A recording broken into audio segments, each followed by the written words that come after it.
નમસ્કાર, મહાસંગ્રામમાં આપનું હાર્દિક સ્વાગત છે। હું છું પંકજ। આજે મહાસંગ્રામની ટીમ પહોંચી છે રંગીલા રાજકોટમાં। આમ તો રાજકોટ લોકસભા સીટનો ઇતિહાસ જોઈએ તો 1989 થી ભાજપનો ગઢ રહી છે અને રાજકોટ લોકસભાની અંદર જે 7 વિધાનસભાની બેઠકો આવે છે એમાંથી 5 ભાજપ પાસે છે, 2 કોંગ્રેસ પાસે છે। આ વખતે ભાજપના ઉમેદવાર ફરી એકવાર રિપીટ થયા છે મોહનભાઈ કુંડારિયા, જ્યારે કોંગ્રેસમાંથી વર્તમાન ધારાસભ્ય જે છે લલિતભાઈ કગથરા તેમને ટિકિટ આપવામાં આવી છે। ટક્કર કાંટાની છે અને ઘણા બધા પ્રશ્નો હશે, જોઈશું આપણે લોકો પાસેથી જોડાઈશું ત્યારે ખબર પડશે કે આ વિસ્તારના મુખ્ય પ્રોબ્લેમ શું છે અને રાજકોટ જે સ્માર્ટ સિટીમાં સમાવિષ્ટ થયું છે ત્યારે કેટલું સ્માર્ટ બની શક્યું છે રાજકોટ। આપણે ભાજપ અને કોંગ્રેસ બંનેના પ્રતિનિધિઓને ઇન્વાઇટ કર્યા છે। ભાજપમાંથી અરવિંદભાઈ છે, આપનું સ્વાગત છે અરવિંદભાઈ। કોંગ્રેસમાંથી હેમાંગભાઈ વસાવડા છે, હેમાંગભાઈ આપનું પણ સ્વાગત છે અને ખેડૂત સમાજમાંથી અતુલભાઈ આપનું પણ સ્વાગત છે। હવે આપણે શરૂઆત કરીશું કારણ કે જે લોકસભા બેઠક છે એ 2014માં ભાજપે જીતી હતી અને આમ તો ભાજપનો ગઢ કહેવાય છે, ત્યારે શરૂઆત આપણે ભાજપથી જ કરીએ। અરવિંદભાઈ, આપને પૂછવા માંગીશ કે શા કારણે રાજકોટની જનતા આ વખતે ફરી એકવાર ભાજપ પર વિશ્વાસ મૂકે, એવા શું કાર્યો છે? ખાસ કરીને વાત કરું તો રાજકોટ પહેલેથી જનસંઘથી અહીંથી ઘણા બધા ભારતીય જનતા પાર્ટીના નેતાઓ ગુજરાતની ગાદી ઉપર અને દિલ્હીની ગાદી ઉપર કામ કર્યું છે, ત્યારે ફરીથી રાજકોટની જનતા આદરણીય શ્રી મોહનભાઈ કુંડારિયાને અહીંથી જીતાડી અને ફરીથી આદરણીય શ્રી નરેન્દ્રભાઈ મોદીને વડાપ્રધાન બને એના માટે મતદાન કરવાની છે। મોહનભાઈ કુંડારિયા વિસ્તારમાં કેટલી વાર આવે છે એના માટે હું લોકોની વચ્ચે આવીશ। હેમાંગભાઈ, આપને પૂછીશ કે લલિતભાઈને આ વખતે ટિકિટ આપવામાં આવી છે, વર્તમાન ધારાસભ્ય છે, એમની સામે મોહનભાઈ કુંડારિયા છે, કેટલી કાંટાની ટક્કર? ચોક્કસપણે જેમ આપે પણ શરૂઆતમાં કીધું અને અરવિંદભાઈએ કીધું કે રાજકોટ છે એ પરંપરાગત રીતે ભારતીય જનતા પાર્ટીનો ગઢ ગણાવવામાં આવે છે। 2009માં કુંવરજીભાઈ બાવળિયા જીત્યા હતા, હાલ પણ 2 લોકસભા 7માંથી 3 ધારાસભા કોંગ્રેસ પાસે હતી, એમાં એક પક્ષ પલટાને કારણે ફરીથી બીજેપી પાસે ગઈ છે। લલિત કગથરા રાજકોટના છે, ખેડૂતોની સમસ્યા સાથે અને ગરીબ બધી ગામડાની પ્રજાઓના પ્રશ્ને લડતા આવતા ધારાસભ્ય છે અને ચોક્કસપણે એ જનૂનથી પ્રજા સમક્ષ જશે અને આ ફેરા ઇતિહાસ રચશે। કયા મુદ્દાઓ લઈને જશે? સૌથી પહેલી વાત કરું, મારે અરવિંદભાઈને પૂછવું છે કે મોહનભાઈ કુંડારિયા રાજકોટ મતક્ષેત્રના મતદાર છે કે કેમ? બીજી વાત પ્રજા કહેશે, જે આપે મુદ્દો છેડી લીધો છે એટલે પ્રજાને જવાબ દેવા દઈએ કે રાજકોટની પ્રજા રાજકોટના પ્રશ્ને મોહનભાઈ કુંડારિયા કેટલી વખત રાજકોટમાં દેખાણા, એમનું સરનામું શું, એમની ઓફિસ ક્યાં આવી રાજકોટમાં, એ રાજકોટની પ્રજાને ખબર નથી। ગ્રામ્ય વિસ્તારના પ્રશ્નો એ ભારતીય જનતા પાર્ટીની ઓફિસ છે, સાંસદની ઓફિસની વાત થાય છે। ભારતીય જનતા પાર્ટીના ગ્રામ્ય વિસ્તારના લોકો પણ ખેડૂતના પ્રશ્ને, પાક વીમાના પ્રશ્ને, અછત જાહેર કરાવવાના પ્રશ્ને, બીજા બધા જે કૃષિ પેદાશોના ભાવ નહોતા મળતા, આ બધા પ્રશ્ને પ્રજા વચ્ચે ગયા નથી। એટલે તમારું કહેવું છે કે સાંસદ વિસ્તારની મુલાકાત નથી લેતા? અચ્છા, સાંસદ વિસ્તારની મુલાકાત લે છે? આંગળી ઊંચી કરીને કહો, લે છે કે નહીં? હા કે ના? નથી લેતા? ભાઈ, સાંસદ આવે છે વિસ્તારમાં? મોહનભાઈને જોયા છે? સાંસદ વિસ્તારમાં આવે છે? જોયા છે? બધા એમ કે છે મોહનભાઈ એક્ટિવ નથી। હું ઘણી વેપારી સંસ્થાઓ સાથે એટેચ છું, જ્યારે ને ત્યારે કોઈ પણ રાજકોટના પ્રશ્ન માટે વાત આવે ત્યારે એમની સાથે કોન્ટેક્ટ આવે છે। રાજકોટની અંદર કેટલા વર્ષોથી આ રેલવે નહોતી ડેવલપમેન્ટ, એનું ડેવલપમેન્ટ કર્યું, એરપોર્ટ માટેની ચર્ચા, જીએસટી વખતેની ચર્ચા, એ સિવાય નવું એરપોર્ટ, પછી અત્યારે એમ્સ છે, કારણ કે હું હેલ્થકેર લાઈન સાથે 40 વર્ષથી આવ્યો છું। એમ્સ માટે મોહનભાઈએ જે મહેનત કરી છે એ મહેનત તો અવર્ણનીય છે।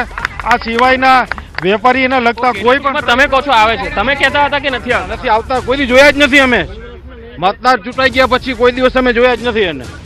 ક્યાં છે શું કાંઈ? અહીંયા તો કહે છે કે કાર્યાલય પણ છે, પૂછો એ લોકોને, પૂછો કાર્યાલય કેટલી હોય છે એ પૂછો, કેટલા ટાઈમે હોય છે એ પૂછો તમે એને। કયા મુદ્દા નથી ઉકેલાતા? કે ના, એક કઈ મુદ્દા નથી અમારા માટે, તો આમ જનતા માટે કોઈ મુદ્દા એને સાફ કર્યા જ નથી। હા, મોટા કામ કર્યા છે એને, પછી મોદી સાહેબથી, એનાથી કાંઈ નહીં। અતુલભાઈ, ખરેખર ખેડૂતોના પ્રશ્નો આ વિસ્તારમાં મેં જોયા છે, પડદરી છે, ટંકારા છે, વિસ્તારમાં પાક વીમાને લઈને ઘણા ઇસ્યુ હતા, પછી એ ઇસ્યુ સોલ્વ થઈ શક્યા ખરા? સૌપ્રથમ તો કેન્દ્રમાં નરેન્દ્રભાઈ મોદીની સરકાર હોય, ભાજપાની સરકાર હોય, ગુજરાત રાજ્યમાં પણ ભાજપાની સરકાર હોય, તો કામ તો ઘણા લોકોલક્ષી થયા હોય, પરંતુ માત્ર ને માત્ર એક કૃષિ વિષયક આ સરકાર કાંઈ કરી શકી નથી। ખેડૂતો માટે કોઈ એવી યોજના નથી લાવી કે ખેડૂતોને પોષણક્ષમ ભાવ મળે। આજથી 7 કે 8 કે 10 વર્ષ પહેલાં જે ખેડૂતોને ભાવ મળતા હતા એ આજની તારીખમાં ભાવ મળે છે. તો આની સામે આવડી બધી મોંઘવારી, યુરિયા, સુપર ખાતર, દવા, જંતુનાશક, બિયારણ બધું એકદમ મોંઘું થઈ ગયું છે, ડબલ ભાવ બધું મળે છે. તો ખેડૂતોને જે નફાનો ગાળો હતો તે ટૂંકો થઈ ગયો છે. એટલે ખેડૂતો અત્યારે રસ્તા ઉપર આવી રહ્યા છે. છેલ્લા 5 વર્ષમાં ખેડૂતોએ ઘણા આંદોલન કર્યા, છતાં આ સરકારે કોઈ પણ પ્રકારના જવાબ દીધા નથી અને ખેડૂત માટે કાંઈ કરતી નથી. લોકસભા વિસ્તારમાં કયો એવો વિસ્તાર છે જ્યાં ખેડૂતો સૌથી વધારે પરેશાન હોય? તાજેતરમાં જ અત્યારે હમણાં 2 દિવસ પહેલા પડધરીના કિસાન સંઘ દ્વારા આયોજન કરવામાં આવ્યું અને જે વીમો નથી મળ્યો, જ્યારે અછતગ્રસ્ત જાહેર કર્યું છે છતાં એ લોકોને વીમાથી વંચિત રાખ્યા છે. તો આ સરકારની એક નીતિ મારા ખ્યાલ પ્રમાણે ખરાબ કહેવાય. પડધરીના અને ટંકારાના ખેડૂતોને લઈને 1 મિનિટ વાત કરું. જે હમણાં હેમાંગભાઈએ વાત કરી કે સાંસદ ક્યાંય દેખાતા નથી, તો મોહનભાઈ કુંડારિયા એ પ્રકારના એક સાંસદ છે કે સતત લોકોની વચ્ચે રહી લોકોની ચિંતા કરે છે. ત્યારે જ આટલા મોટા મોટા રાજકોટની અંદર પ્રોજેક્ટ આવતા હોય છે. જો સાંસદ સક્રિય ન હોય તો પ્રોજેક્ટ ક્યાંથી આવે? પહેલી વાત એ. બીજી વાત કરી ભાઈ ખેડૂએ, હું પણ ખેડૂનો દીકરો છું. આની પહેલાં એક ડિબેટની અંદર આ ચર્ચા થઈ છે કે 10 વર્ષ પહેલાં જે ભાવ હતા આજની તારીખમાં એ ભાવ છે. ભાઈને હું આ બધાની વચ્ચે સાક્ષીમાં કહું છું કે 10 વર્ષ પહેલાં જે ભાવ હોય ને આજે એ ભાવ હોય તો ધારાસભ્ય પદેથી આજને આજ હું રાજીનામું દેવા તૈયાર છું. વાત કરું બીજી તો અત્યાર સુધીની 1947 પછી કોંગ્રેસનું 56 વર્ષ સુધી શાસન રહ્યું છે. એક પણ વખત ક્યારેય કોંગ્રેસની સરકારે ખેડૂત પાસેથી ટેકાના ભાવે કોઈ પણ વસ્તુની ખરીદી કરી નથી. જ્યારે આજે દેશની સરકાર, ભારતની સરકાર, ગુજરાતની સરકાર ટેકાના ભાવે માંડવીની ખરીદી કરે છે. આજે કપાસનો ભાવ 1200. શું કારણ છે કે પડધરી ટંકારાના ખેડૂતોને આંદોલન કરવું પડ્યું?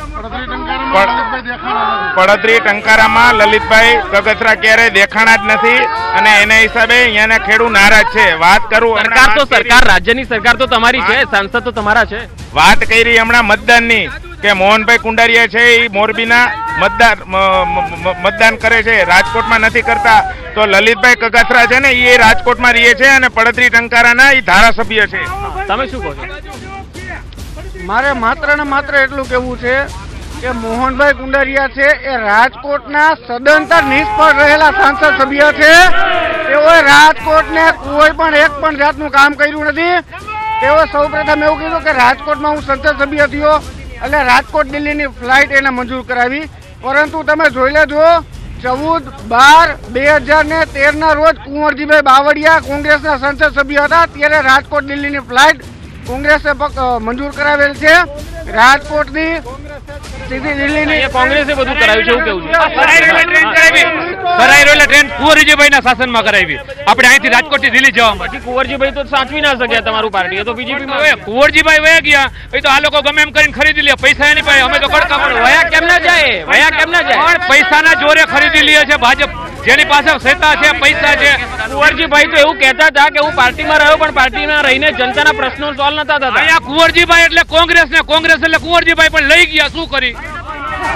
આવા તો કેટલાય નેતા ગયા. તો એમ જ સમજતા હતા કોંગ્રેસ પણ ખરીદી લીધા. શું કરી? અહીંયાથી જવાબ. હું ખાલી સાંસદ તરીકે મોહનભાઈને એટલું જ પૂછવા માંગુ છું કે 5 વર્ષની અંદર એને એજ્યુકેશન માટે શું કર્યું? 5 વર્ષની અંદર એને કેટલી સંસ્થા રાજકોટમાં એજ્યુકેશન માટે ખોલી, કેટલી કોલેજ ખોલી, કે પછી એને શું કઈ ગવર્મેન્ટ કોલેજ શું કે સ્કૂલ્સ ખોલી? અને એટલું જ નહીં, દલિત સમાજ માટે એને શું કર્યું? જ્યારે રાજકોટની અંદર એક દલિત યુવાનને મારી નાખવામાં આવે છે.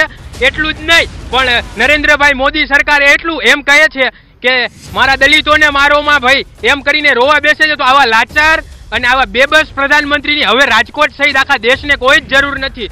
જવાબ અત્યાચારની વાત. જ્યારે મિત્ર અત્યાચારની વાત કરી રહ્યા છે ત્યારે આ કોંગ્રેસની દેન છે. દલિતો અને પછાતો આજે પણ એ જ સ્થિતિમાં જીવી રહ્યા છે. ભારતીય જનતા પાર્ટીની દેન છે કે જે ભારતીય જનતા પાર્ટીના કારણે આજે દલિતો સલામત છે. મિત્રો, એનાથી વધીને મિત્રને મારે પૂછવું છે કે રાજીવ ગાંધીને કોંગ્રેસે ભારતીય રત્ન એવોર્ડ આપ્યો, અમને એની સામે વાંધો નથી, પણ મહામાનવ ડોક્ટર આંબેડકરને ભારત રત્ન એવોર્ડ કોંગ્રેસે નહોતો આપ્યો. પેલા યુવાનનો જરા જવાબ આપી દો. શિક્ષણ સંસ્થાઓ કેટલી લાયા મોહનભાઈ, અને રાજકોટને સ્માર્ટ બનાવવા શું કર્યું?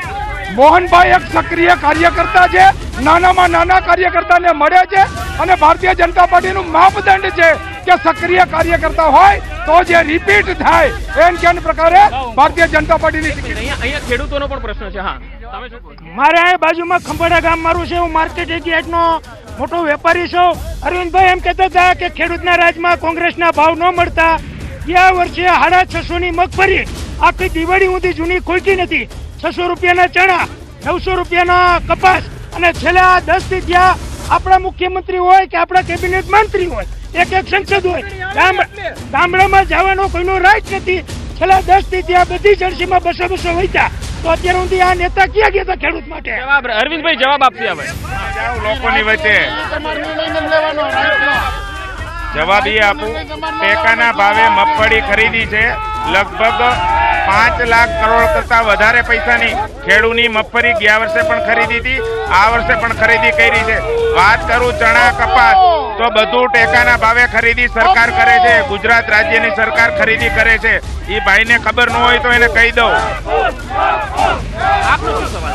મોહનભાઈ કુંડારીયાએ કઈ કામ કર્યા જ નથી, કારણ કે તાજેતરમાં ગ્રામ્ય વિસ્તારમાંથી મોહનભાઈને ખદેડવામાં આવ્યા હતા. જો મોહનભાઈ 5 વર્ષ સક્રિય રહ્યા હોત, પબ્લિકના પ્રશ્ન ઉકેલ્યા હોત તો સંસદની આ સ્થિતિ નો હોત. અને બીજી વાત કે ભાજપ વાળા એવું કરે કે મોહનભાઈ સક્રિય રહ્યા હતા. આજ ભાજપ વાળા, આજ ભાજપના એક ઓડિયો ક્લિપ પણ વાયરલ થઈ હતી, એના ઉપર લઈશ જવાબ આપનો. તમારું મારા વડીલ અરવિંદભાઈએ કીધું એવું કે એરપોર્ટ મોહનભાઈ કુંડારીયાએ જે મંજૂર કરાવ્યું, આજની તારીખમાં હિરાસરની અંદર પાણો પણ મુકાણો નથી, ખાલી ફક્ત ખાતમુહૂર્ત છે.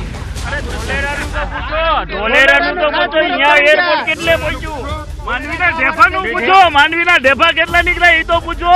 કોટલામાંથી માંડવીને બદલે ઢેફા નીકળ્યા, ઢેફા. તમે એને પૂછો, માંડવીના ઢેફા. હું મારા મિત્રએ ખેડૂતોની વાત કરી એના વિશે પૂછવા માંગુ છું. જવાબ આપો, તમે સત્તામાં છો, તમે સવાલ ના કરો.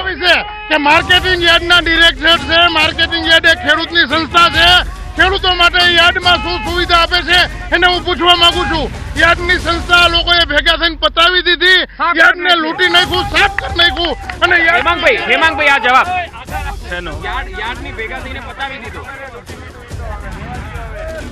સૌથી પહેલી વાત કરું કે કોંગ્રેસના વખતમાં ખેત પેદાશના બજાર ભાવ જ પૂરતા મળી રહેતા હતા, એટલે ટેકાના ભાવ હોવા છતાં સરકારે આ પ્રક્રિયા કરવી ના પડી. ભારતીય જનતા પાર્ટીની સરકાર સંતુલન જાળવી ના શકી, એને લીધે બજાર ભાવ તૂટ્યા અને એટલે મગફળીના ટેકાના ભાવે ખરીદી કરી, ગોડાઉનમાં ભરી, ગોડાઉન સળગાવી દીધા. આ વાત. હવે બીજી વાત માર્કેટિંગ યાર્ડની કરું છું. માર્કેટિંગ યાર્ડના રાજકોટના રાજકારણમાં માર્કેટિંગ યાર્ડ સંપૂર્ણપણે ભારતીય જનતા પાર્ટીનું, ભારતીય જનતા પક્ષનું આંતરિક રાજકારણ છે. જે કાંઈ માર્કેટિંગ યાર્ડ પતાવી દેવાના આરોપો કરે છે એ એમના જ લોકોએ, એમના જ લીડરોએ કર્યું છે.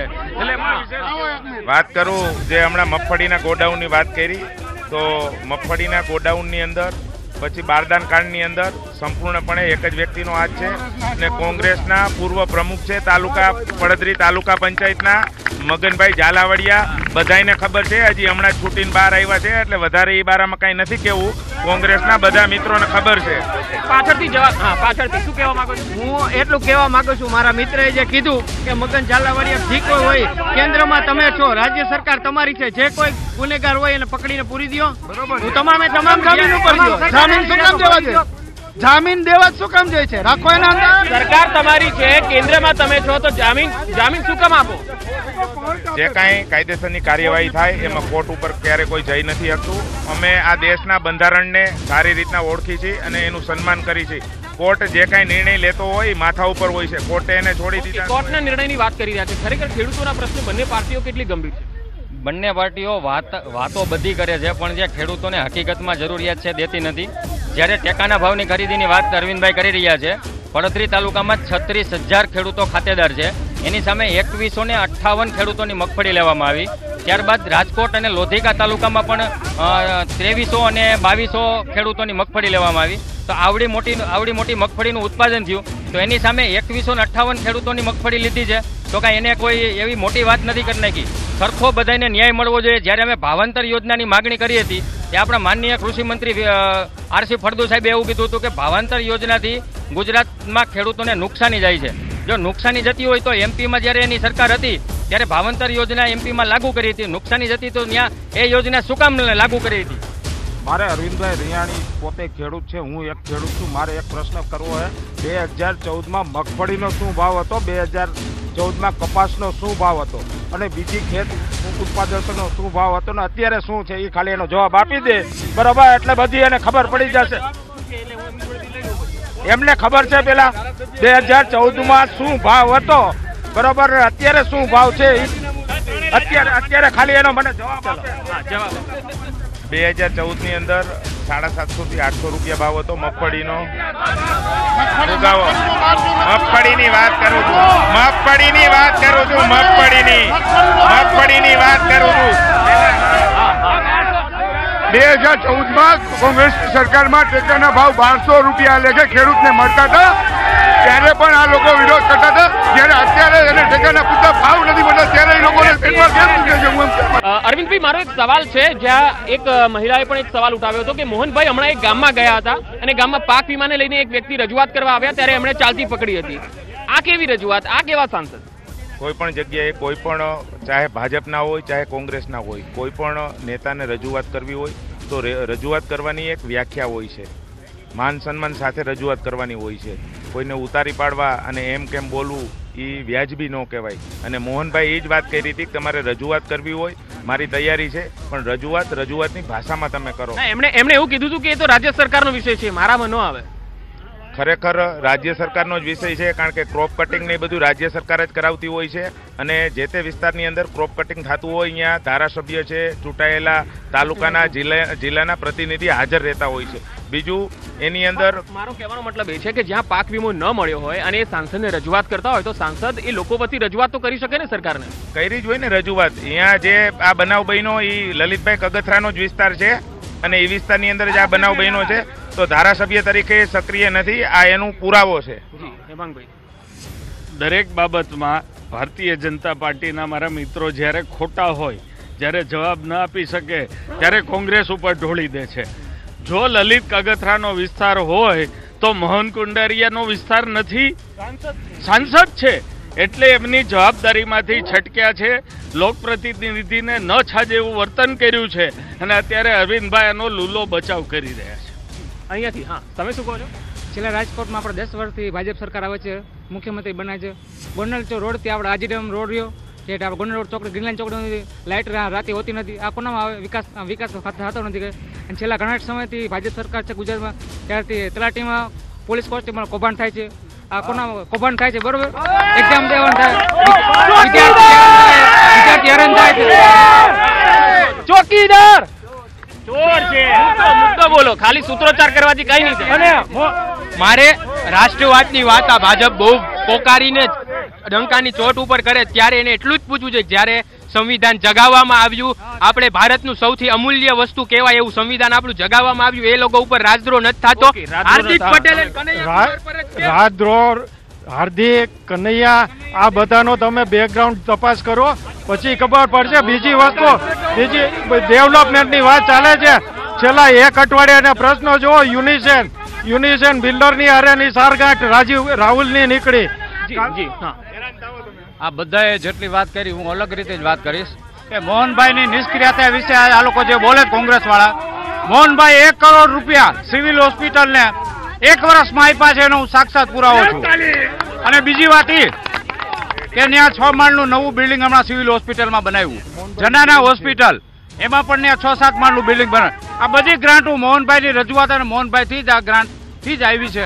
અને અહીંયા ખેડૂતો તરફથી જે આરોપો થઈ રહ્યા છે કેટલી સચ્ચાઈ? તો અમિતભાઈ શાહ બધાની પ્રોપર્ટી જાહેર કરે છે. અમિતભાઈ શાહે કેમ પોતાના જયભાઈ શાહ છે એનું કારખાનું છે, એનો બિઝનેસ છે, એ કેમ જાહેર ન કર્યો? અને અમારે હાર્દિક પટેલે ખાલી એક ફોર્મ ભરાયું તો એને ખાલી એક રાજદ્રોહનો કેમ કેસ લગાવ્યો? એનું કારણ શું? જવાબ આપજો અરવિંદભાઈ. હા, જનાના હોસ્પિટલને ભાઈએ વાત કરી 5 કરોડ ને 21 લાખ રૂપિયા એની ગ્રાન્ટ સૌથી આખા રાજ્યના 26 સાંસદોમાં લેપ થઈ છે. ખાલી મોહનભાઈની એકની 5 કરોડ ને 21 લાખ રૂપિયા. વાત કરી ભાઈએ કે રાજદ્રોહનો ગુનો, તો ફરીથી એકવાર વાત કરું કે આ દેશની અંદર બંધારણની અંદર એવી જોગવાઈ છે, કોઈ પણ નાનો વ્યક્તિ હોય કે મોટો વ્યક્તિ હોય, જે પ્રમાણે ગુનો કરે એ પ્રમાણે સજા મળતી હોય છે. હાર્દિક પટેલે ગુનો કર્યો હોય છે અને પોલીસની તપાસમાં નીકળ્યું હોય છે, તો ગુનો લાગ્યો છે તો એ કોર્ટ અને પોલીસને અને એને જોવાનું છે. પણ એક મુદ્દો એ છે કે જો આટલો બધો વિકાસ ભાજપે કર્યો હોય અથવા રાજ્ય સરકાર કેન્દ્ર સરકારે કર્યો હોય તો તમે ભારત પાકિસ્તાન, હિન્દુ આતંકવાદ આવા બધા મુદ્દાઓને કેમ લોકો સમક્ષ મૂકો છો? જમ્મુ કાશ્મીરને લઈને રાષ્ટ્રવાદના મુદ્દાઓ લોકો સમક્ષ લઈને જાઓ છો. તમે વિકાસ કર્યો છે તો વિકાસના મુદ્દા લઈને જાઓ. અમે વિકાસના મુદ્દે ચૂંટણી લડતા આવ્યા છે અને વિકાસના મુદ્દે જ લડવાના છે. તો પછી સીએમ વિજય રૂપાણીએ હમણાં મોહનભાઈ કુંડારિયાનું ફોર્મ ભરવા ગયા એ વખતે કેમ એવું કહેવું પડ્યું કે આ ચૂંટણી ભારત અને પાકિસ્તાન વચ્ચેની છે? અત્યાર સુધી 1947 પછી 56 વર્ષ જેટલો સમયે કોંગ્રેસની સરકારે રાજ કર્યું છે. સતત ભારત દેશ પાકિસ્તાન દબાવતું આવ્યું છે. ત્યારે પહેલા વહેલા એવા વડાપ્રધાન છે કે પાકિસ્તાનને જવાબ આપ્યો. એટલે ભારત પાકિસ્તાની થઈ ગઈ. એટલે વિજયભાઈ રૂપાણી બોલે છે કે આ પાકિસ્તાન અને ભારત દેશની ચૂંટણી છે. હેમાંગભાઈ, આ ભારત પાકિસ્તાન થઈ ગયું છે હવે તો ચૂંટણી પહેલા મુદ્દાઓ વિસરાઈ રહ્યા છે. જેના મગજમાં રાષ્ટ્રવાદ હોય એને પાકિસ્તાન યાદ આવે જ નહીં. અરવિંદભાઈએ જે વાત કરી કે પાકિસ્તાન ભારતને દબાવતું આવ્યું છે, મારે અરવિંદભાઈને એ પૂછવું છે કે પાકિસ્તાનના 2 કટકા કોણે કર્યા? ગાંધી. બાકીની 71ની 65ની વોર કોણ જીત્યું? તમારા મગજમાં પાકિસ્તાન જ ઘૂસી ગયું છે. હેમાંગભાઈ, ક્યાંક ને ક્યાંક જે રાહુલ ગાંધીએ જે ઘોષણાપત્ર રજૂ કર્યું એમાં જે કલમ હટાવવાની વાત કરી, દેશદ્રોહનો ગુનો છે એમાં હટાવવાની જે વાત કરી, ક્યાંક ને ક્યાંક ઘેરી રહી છે ભાજપ. તમે બહુ સરસ પ્રશ્ન પૂછ્યો છે. સૌથી પહેલા હું કહું કે રાહુલ ગાંધીએ જે રાજદ્રોહની વાત કરી છે એ ભારતીય જનતા પાર્ટીએ પ્રજા સામે છેતરામણી રીતે વાત રજૂ કરી છે, જે એમની ટેવ છે. રાષ્ટ્રદ્રોહ અને રાજદ્રોહ 2 અલગ વસ્તુ છે. રાષ્ટ્રદ્રોહ અને રાજદ્રોહ 2 અલગ વસ્તુ છે. જ્યારે દેશનો યુવાન, આ દેશનો એક નાગરિક એની વાત રજૂ કરે, એને માટે આંદોલન કરે, એને કદી રાજદ્રોહ ન કહી શકાય. આજે એ લોકોએ કલમનો મિસયુઝ કર્યો છે. એ શું કર્યો છે? કલમનો મિસયુઝ. એ જે વાત કરે છે વસાવડા સાહેબ, એ જ્ઞાતિ જાતિના વાદ ઉભા કરી અને કોંગ્રેસની જ દેન હતી. બરાબર. આજ ગુજરાતની અંદર ઠાકોર સેના ઉભી કરનાર જિગ્નેશ મેવાડી અને હાર્દિકને ઉભો કરનાર કોંગ્રેસની દેન હતી અને કોંગ્રેસે જ જ્ઞાતિવાદીના વાળા ઉભા કરી અને ગુજરાતમાં ચૂંટણી લડવા. મારો પ્રશ્ન એક જ છે. નરેન્દ્રભાઈ મોદી એમ કે છે કે ચૂલા કરતી બહેનોના આંસુ લુયા છે, પણ જેને પાસે ગેસ હતો એ બહેનોના આંસુ વધારી દીધા. જેનો શું 900 રૂપિયા ગેસનો ભાવ કરીને 350 રૂપિયા, જયારે 350 રૂપિયા હતો ત્યારે તમને ભાવ પેટમાં દુખતા હતા. આજે 900 રૂપિયા ભાવ છે ગેસનો, તો ત્યારે તમને બહેનોના આંસુ નથી દેખાતા? 900 રૂપિયા ગેસનો બાટલો. બિલકુલ 900 રૂપિયા તો નથી દેખાતો, સબસિડી મળે છે એમાં. અને એક વાત, હવે બહેનોનો મુદ્દો જ આવ્યો છે એટલા માટે હું ખાસ કહેવા માંગુ છું કે તમે જોઈ શકો છો અત્યારે ચૂંટણીનું વિતરણ છે એમાં 5 તો છે, જે 6 છે એ તો અમારા સાંસદ બહેનોમાં ભાજપની સરકારે 6 બહેનોને આપી છે અને અમદાવાદના પૂર્વમાં આપી એમાં 1 જ ટિકિટ આપી છે. અને ખાસ કરીને જ્યારે વાત કરીએ છીએ ત્યારે બધા જ વિકાસના મુદ્દાઓ છે. 70 વર્ષની વાત થાય છે, ઇમરજન્સીની વાત થાય છે અને બેને ભાગલાપડાની વાત કરી છે. એ બધું જ વિચારીએ છીએ તો એ બધા આપણે જોઈએ છે કે ત્યાં વિકાસ, લાઇટ, વીજળી કઈ હતું નહીં. હવે લાઇટ, વીજળી અને વિકાસની વાત કરીએ છીએ, કઈ વાંધો નહીં, લોકો છે તો તમારી વાત ગુજરાતમાં તલાટીની ભરતી થાય 1500ની અને એમાં 20 લાખ મારા જેવા શિક્ષિત યુવાનો ફોર્મ ભરે અને એ ભરતીની અંદર ભાજપનો દલાલ 10-10 લાખ રૂપિયા લેતો ઝડપાઈ જાય, ચંપાવત નામનો. આ જે સૈનિકો ઉપર હુમલો થાય છે એ સૌથી મોટો ઇન્ટેલિજન્ટ ફેલ્યોર હું માનું છું. આ 1ના બદલે 10ની વાત તો હતી, પણ આપણા 1 શું કામ જવા જોઈએ એ મોટી એક વસ્તુ છે. આના સિવાય આજકાલ અચ્છે દિન ક્યાં વયા ગયા તમારા? બેરોજગારીનો દર અત્યારે સૌથી વધારે બેરોજગારીનો દર વધારે છે એવું કહી રહ્યા છે. એક મિનિટ, હવે સમયનો અભાવ છે એટલે આપણે આ ચર્ચાને અહીંયા અટકાવવી પડશે. ટૂંકમાં મુદ્દા યુવાનોના ઘણા છે, અહીંયાથી ખેડૂતોના પણ ઘણા મુદ્દા ઉઠ્યા છે. હવે જોવાનું એ છે કે રાજકોટ વાસીઓ છે એ ભાજપ અને કોંગ્રેસ કયા પ્રતિનિધિ ઉપર વિશ્વાસ મૂકે છે. આજે આપણે સ્માર્ટ સિટી રાજકોટથી મહાસંગ્રામ લાઈવ કર્યો. આવતીકાલે એક નવા વિસ્તારમાં જઈશું, નવા લોકોને મળીશું. ત્યાં સુધી મને રજા આપશો. નમસ્કાર.